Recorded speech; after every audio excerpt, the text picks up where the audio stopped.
الحمد لله رب العالمين.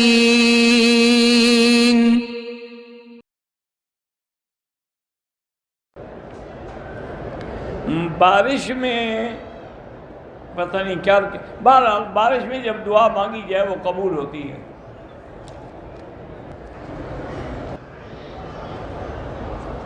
اگر میاں بیوی ملے، ابھی بیوی نے غسل نہیں کیا، بچہ رونے لگ جائے، دودھ دے سکتی ہے؟ ہاں دے سکتی ہے۔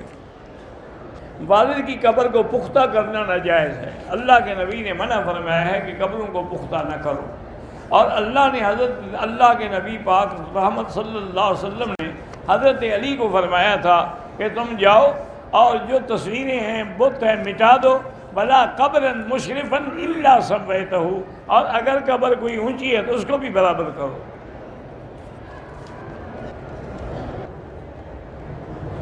آج کل گھروں میں اٹیچ باتھ بنے ہوئے ہیں، اس میں وضو کرتے ہوئے جو وضو کی دعا ہے پڑھ سکتے ہیں کہ وہ پاک ہوتی ہے جگہ، وہ فلش ہے، وہ کھینچ دیتے ہیں، پانی گندا چلا جاتا ہے۔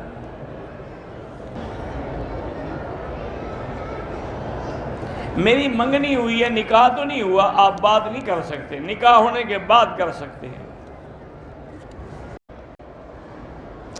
اگر کسی نے اپنی بیوی کو غیر فطری طور پہ استعمال کیا، وہ توبہ کرے، اللہ سے استغفار مانگے، چونکہ حضور پاک کی حدیث ہے کہ من اتی فی دبر امرأتہ، جو آدمی اپنی بیوی کو الٹے راستے سے استعمال کرتا ہے، اس پہ اللہ کی بھی لعنت ہے، ملائکہ کی بھی لعنت ہے، ساری مخلوق کی بھی لعنت ہے۔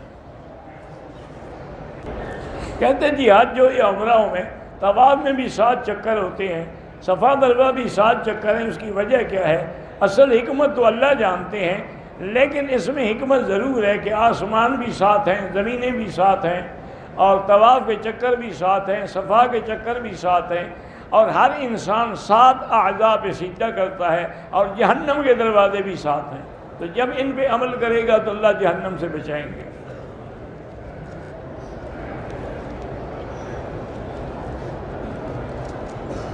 ہمارا ایک رشتہ دار ہے، بہت غریب ہے، مستحق زکوٰۃ بھی ہے، لیکن وہ چرس پیتا ہے، یہ اس کا گناہ ہے، اس کو زکوٰۃ دیں، کوئی مسئلہ نہیں، اور اس کے بعد اس کو ہدایت کریں اس چیز سے بچانے کے لیے۔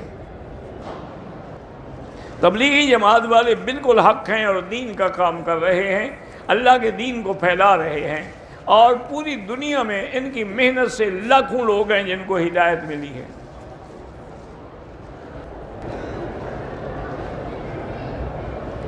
مولانا طارق جمیل صاحب کے بارے میں لوگ شکوک و شبہات ڈالتے، اللہ ان کو ہدایت دے، وہ ایک عالم ہیں، لیکن ہر عالم کے سمجھانے کا اپنا انداز ہوتا ہے، کوئی بزرگ سختی سے سمجھاتے ہیں، کوئی نرمی سے سمجھاتے ہیں، مقصد دونوں کا ہی اچھا ہوتا ہے۔